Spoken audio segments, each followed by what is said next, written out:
July গণহত্যায় 13 August পর্যন্ত সমগ্র বাংলাদেশের শহীদ হন 875 জন মানুষ, যার মধ্যে কমপক্ষে 422 জন বিএনপি রাজনীতির সঙ্গে জড়িত। দেশ জুড়ে শহীদ হওয়া সকল শ্রেণী পেশা রাজনীতির মানুষগুলোর এই বিশাল অংশ যে বিএনপি নেতাকর্মী, এটি কোনো বিচ্ছিন্ন ঘটনা নয়, বরং আমাদের সুদীর্ঘ রাজনৈতিক সংগ্রামের অনিবার্য ফল। দেশের প্রধান রাজনৈতিক দল হিসেবে গণ আকাঙ্ক্ষার প্রতিফলন ঘটিয়ে গণ অভ্যুত্থানের সর্বশক্তি দিয়ে রাজপথে নেমে এসেছে বিএনপি ও এর সকল অঙ্গ সহযোগী সংগঠন।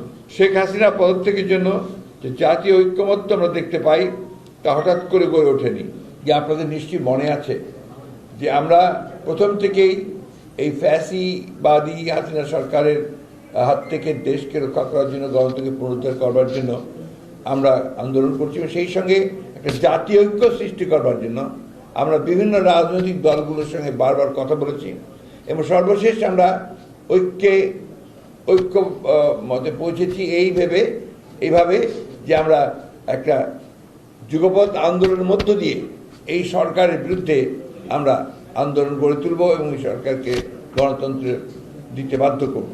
আন্দোলনের কৃতিত্ব নিয়ে রাজনৈতিক ফায়দা হাসিল নয়, বিএনপির উদ্দেশ্য ছিল সর্বস্তরের নেতা কর্মী সহযোগিতার অংশগ্রহণে গণ অভ্যুত্থানে সাংগঠনিক ভূমিকা রেখে ফাঁসিবাদের পতনের মাধ্যমে একটি গণতান্ত্রিক বাংলাদেশ প্রতিষ্ঠা করা। গোলাপবাগে যে জনসভা হলো, সেই জনসভায় আমাদের ডক্টর খন্দকার মোশাররফ সাহেব যে 10 দফা কর্মসূচি ঘোষণা করেছিলেন, সেটা কিন্তু ছিল আমাদের সেই যুগপৎ আন্দোলনের একটা অংশ এবং এর পরে 31 দফা নিয়ে আমরা আবার এসেছি আপনার সামনে। এগুলো কিন্তু সবই একটা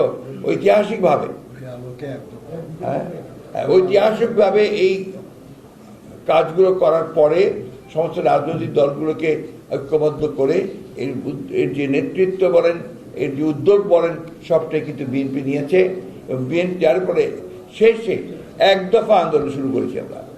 যে 1 দফা আন্দোলন আপনারা জানেন যে আমাদের অনেকেই সেদিন বিভিন্নভাবে রাজপথে আপনার শহীদ হয়েছেন এবং আমরা সবাই 1 বছর আগেই আমরা সবাই কিন্তু কারাগারে গিয়েছি।